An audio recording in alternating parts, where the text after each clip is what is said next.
Well, it's better than the first one. Enough said, really.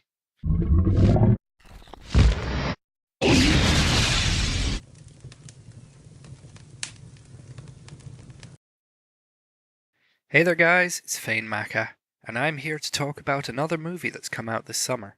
This time I'm talking about Teenage Mutant Ninja Turtles 2 Out of the Shadows. How does this sequel to the 2014 Michael Bay movie hold up? Has the Master of Disaster once again ruined our childhood, or has he actually managed to give us a faithful adaptation of our childhood heroes? Looking at it honestly, I've got to say this is by no means a good movie. It's pure summer schlock and it's very much targeted towards kids. Basically, you've got 2 solid hours of fart jokes and fight scenes. But this movie actually does have some merits. So let's take a look into this movie and see what worked, what didn't work, and what really needs to change by the time they get round to the third movie. Now, before I get into this review, I'm just going to point out that there will be a discussion of spoilers. There's not too much that I can spoil about this movie. There's no particular twists and turns, but I will be talking about details of the movie, so if you want to go into it with a completely blank slate, I'll just give you a quick recommendation here. If you are a fan of the original cartoons, go and see this movie. I think you'll enjoy it a lot better than the first one. I had a lot of fun at it, and I may even go back and watch it a second time. It's by no means a good movie, but it's an enjoyable 2 hours, I found. First up, let's talk about the stars of the movie. And in this case, as opposed to the first movie, the stars of the movie actually are the turtles. We're given a lot of screen time with the four of them. They're all correctly represented. They're all very different personalities, and they really do feel like actual adaptations of their cartoon counterparts. It's really nice to see a little bit more variety in the designs of the turtles. They actually look slightly more humanized, but at the same time, not in a way that kind of grosses them out. They have different heights to them, different builds. I noticed Michelangelo is much, much smaller than any of the other turtles. At the same time, Raphael, he's much more bulked up. He's more sort of the bruiser of the group. And it really helps to bring out the personalities of the turtles because they actually physically reflect what's going on inside them, who they are on the inside. Their personalities really are on display here. The dialogue gives them plenty of chances to show who they are. You've got Michelangelo constantly cracking jokes. You've got Raphael being the sort of tough guy who's always jumping to conclusions. Donatello gets to be a nerd, and Leonardo gets to be the leader. These really are the core concepts of the characters, and it's nice to see those properly displayed as opposed to the previous outing. All the voice actors for the Turtles do a really good job. They're easy to understand. There's never any point where I feel like the voice work was somewhat distorted by coming out of a computer generated creature, and so they're still easy to understand, easy to follow. In addition to them, we've got two other stars to the movie that are really breakout hits, and that is Bebop and Rocksteady. Now, as soon as I saw these guys in the trailer, I was stoked. I was really excited to see these guys adapted for the big screen.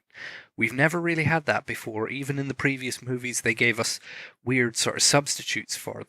So actually seeing the Rhino and Warthog coming to the big screen and seeing how they were created and so on, it was really satisfying for me. And I do feel that the personalities of the cartoon versions has transmitted across somewhat. Occasionally there were moments where the humour of Bebop and Rocksteady went a little bit too far. It felt a little bit too juvenile. You've got a few fart jokes here and there.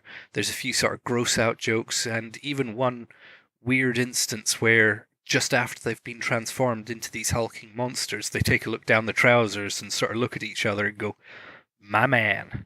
That's their catchphrase. And yeah, that felt very out of place for what was very apparently a kids' movie. But at the same time, there are moments where the comedy between these two really is good. They have good chemistry together, good banter bouncing off one another, and I really did enjoy pretty much every scene where they're on screen. They make for a fun, enjoyable counterpart to the Turtles. They're a good antagonist to have, a good sort of bad guy to go up against, and really fit in well with the spirit of the series. In addition to them, we've got a brand new and improved Shredder, who is much better than the one we had 2 years ago. For one thing, he's not a quick replacement for a disliked actor. In the previous movie, we had William Fichtner, who was going to be the Shredder, and then fans were so outraged over that they put such protest out on the internet that the directors decided to change it for this vaguely described, kept in the shadows, mildly Asian person. And frankly, that didn't work because then the Shredder was basically a non-entity, some sort of weird background character who had next to no meaningful dialogue and ended up just being a giant transformer to fight at the end sequence. In this movie, Shredder doesn't really do much, but he is much more in keeping with the original version. He looks the part for one thing. He actually dresses like the Shredder. Rather than getting into a big bionic suit to fight the turtles, he's actually wearing some sort of specialized armor with the wrist blades on it, and he's got the helmet that looks the part. It actually makes him feel like the Shredder. Unfortunately, because of the nature of the plot, we don't get much interaction with him. We never really have any scene where Shredder is up against the turtles, which would have been nice to see. Would have been nice to see him fighting them off purely on the merits of his own martial skill rather than using his minions to do it. But at the same time, you've got to sort of take into account the original movie and get him to a position where he can be a credible threat for the turtles. In the Shredder's service, we've got a new character of Baxter Stockman, played by Tyler Perry, and again, like Bebop and Rocksteady, I really felt that the spirit of the character showed up here. This was a very enjoyable character to watch. He's got some interesting quirks to him, an interesting personality to follow. He instantly portrays his character motivation of wanting to gain recognition for his work, wanting to be famous, be a very famous scientist. He's got a couple of interesting lines where he's commenting how these other famous scientists before him are going to be footnotes compared to him. So it's a really interesting character to have because he's driven by his ego, and that's why he's in the service of these very obvious villains. Back on the hero side, unfortunately, we've still got Megan Fox as April O'Neil, and I'm sorry, Megan Fox, you are not April O'Neil. By no stretch of the imagination could you be. You just cannot carry off this character at all. And it's very obvious that the directors are just using this actress as eye candy to try and draw in some of the young, hormone-driven males in the audience. And it just doesn't work for me at all. She just cannot play this character. It's very unfortunate that they have to put a lot of focus on the character because she's the sort of human anchor of the movie. She's the straight guy that we've got to relate to. She's the one viewing this extraordinary world, and we've got to use her as the lens through which we perceive the world of the turtles. So that really does make her an unavoidable part of the movie. But every scene that she's in, I was kind of waiting for it to be over. I ended up resenting these scenes as just filler in between the bits that I wanted to see, which involved the turtles and the villains. Along with Megan Fox, we've got the return of Will Arnett as Vern from the first movie. Pretty much a non-entity. He's got a couple of scenes where he's used, but honestly, he could be cut out of the movie and you wouldn't miss a thing. He brings no real quality lines to the movie, no really enjoyable scenes. Again, every time he's on screen, I view it just as filler. It's not worth getting overly invested in. And the new human joining the side of the turtles is Casey Jones, played by Stephen Amell. And this guy is Casey Jones in name only. There's a brief scene where he's there with the hockey stick and the mask, and then after that he's just random attractive guy who's there for the young ladies in the crowd. Again, like Megan Fox, he's meant to be some sort of human anchor for us to experience this extraordinary world through, but he just doesn't feel necessary to the movie. Casey Jones is portrayed in this movie as a police officer who was responsible for guarding the Shredder and Bebop and Rocksteady during a prisoner transfer when they escape. And because of this, he then has some sort of vendetta against the villains and wants to chase them down, even though nobody believes his story about how they escaped. And after this, his story is just very tired cliches. The cliche of wanting to be something more, wanting to be a detective, and nobody wants to give him a chance. He's just constantly looked down on as a loser, which, frankly, for somebody who looks like Stephen Amell, that is completely unbelievable. Come on, guys, let's face it. Anyone who's played Arrow is not going to be viewed as a loser. And ultimately, he just feels surplus to requirements rather than an actual key part of the team. He just is sort of there doing stuff to fill time again. And I really feel like that's the case with what the writers were going for. Every time the turtles are on the scene, we're interested, but every time it's just the humans, it just feels like filler to pad out the movie. We've also got the return of Splinter, and he's a lot better in this movie than he was in the last one. He feels more like a mentor now, rather than whatever he was supposed to be in the previous movie. He just sort of didn't leave an impression there. Here he actually feels like a father figure to the turtles, actually guiding them, giving Leonardo advice when he doesn't know what to do. Could have done with a little bit more interaction between Splinter and the turtles, a little bit more showing him actually training them, teaching them the values that they're meant to use in their day-to-day lives, and actually shaping them into the heroes that we know and love. But as it was, the scenes that we had with him, I did enjoy. And finally, there's one last character who appears in this movie, and that is Commander Krang. And I've got to say, I love the design on Commander Krang. He really does look like a movie version of the cartoon that we used to know back in the 80s. Not so keen on his voice. I feel they could have gone a lot closer to the original voice and sort of kept that alien quality to him. As it is, he's just sort of gruff and a little bit too comedic in a way. I know he was used for comedy quite a bit in the cartoons, even though he was still this threatening brain in a jar sort of thing. At the same time, there was this threatening air to him that is really absent from this movie, unfortunately. But I think that's a lot to do with the actual scenes that he's used in. All the scenes that he appears in are very rushed. You really only have 2 appearances from him, one being his introduction to Shredder. It's just sort of him showing up and saying to Shredder, "You work for me now," and Shredder just goes, "Okay." And that's it. And then he sends Shredder on his merry way. The other scene is at the end where he's fighting the turtles. And I have to say, I really like the design of the robot that they had him in. I know it's basically just the turtles fighting another Transformer at the end of a movie, which very much felt like a recycled ending to the first movie. But I liked the design that they had on the robot. It felt much more sort of futuristic and techy rather than the very clumsy sumo wrestler in a diaper that they used to have. So it actually felt like a threat that the turtles had to fight, and I did enjoy seeing some of the effects that they used on that robot. So anyway, with that out of the way, let's talk about how the movie looked. As I said before, Bebop and Rocksteady really looked like the characters that they were meant to be portrayed. They felt like very faithful adaptations in the clothes that they wore, in the way their faces moved, the expressions that they gave. They definitely leaned towards a more cartoony version of them rather than going for a photorealistic version. They could have very easily gone the same route that they did with the Transformers movies and with the first Turtles movie and try to make these things look like they could exist in the real world. But instead, they made the Warthog and Rhino human hybrids actually look like the cartoons. The turtles, as I said, looked really good. I was quite convinced that they were there in the scenes. The CG work on them is very good. I know a lot of it is sort of motion capture. There are actually people there in sort of quasi-turtle outfits with all the computer sensors on them. And the way that they translate their movements and stuff was very well done. I really liked the facial expressions that they managed to get across.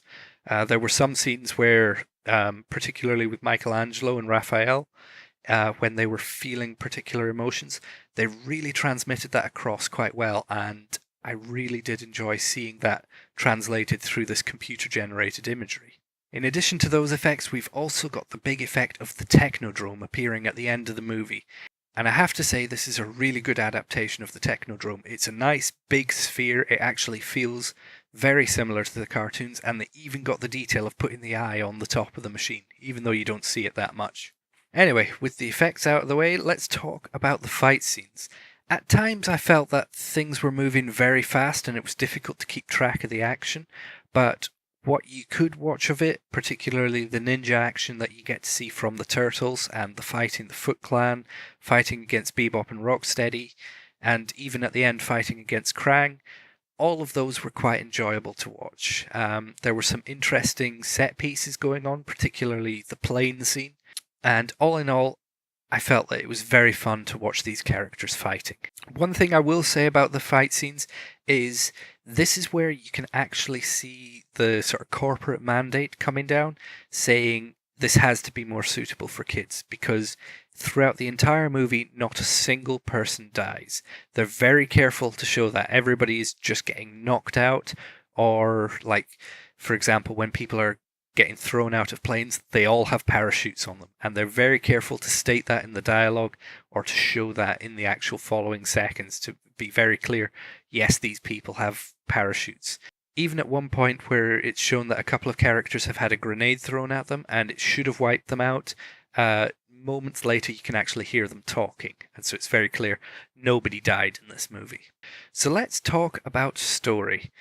Honestly, there's not too much going on here story-wise. You start off with the Shredder in custody, being transported, and apparently there's a plot by the Foot Clan to break him out. So the Turtles go to try and stop this. During the course of the attempt to break him out, he gets teleported away. Baxter Stockman has invented a sort of prototype teleporter, and he tries to beam the Shredder out of the prison van, but something goes awry and Shredder ends up misplaced. Of course, we find out moments later that the Shredder has actually gone to Dimension X, where he meets up with Commander Krang, who explains to him that the teleporter technology that Baxter Stockman has created is actually derived from his technology, and he sent a couple of pieces to the planet and sends Shredder on a mission to collect the other two pieces so that they can complete the teleporter and bring the entire Technodrome through to Earth. In order to do so, Commander Krang gives the Shredder some purple ooze, which is meant to help him create an army able to take on the Turtles. Shredder uses this to create Bebop and Rocksteady, mutating them so that they revert into these animal-human hybrids, one being merged with a rhino and the other being merged with a warthog. Yeah, it's not very good science, but it's comic book science. Science Goo does anything you want it to. So, of course, after this, the Turtles find out about the purple ooze, and they manage to get hold of it. And at the same time, the Shredder is going after these pieces of technology to finish the teleporter. Ultimately, it leads to Shredder getting the three pieces, combining them together, creating this portal, and starting to bring through the Technodrome, and then the Turtles have to go and try to stop it. Cue big action fight scene. Ultimately, the Turtles win, and everything is sort of put back to normal. Krang and Shredder are trapped in Dimension X.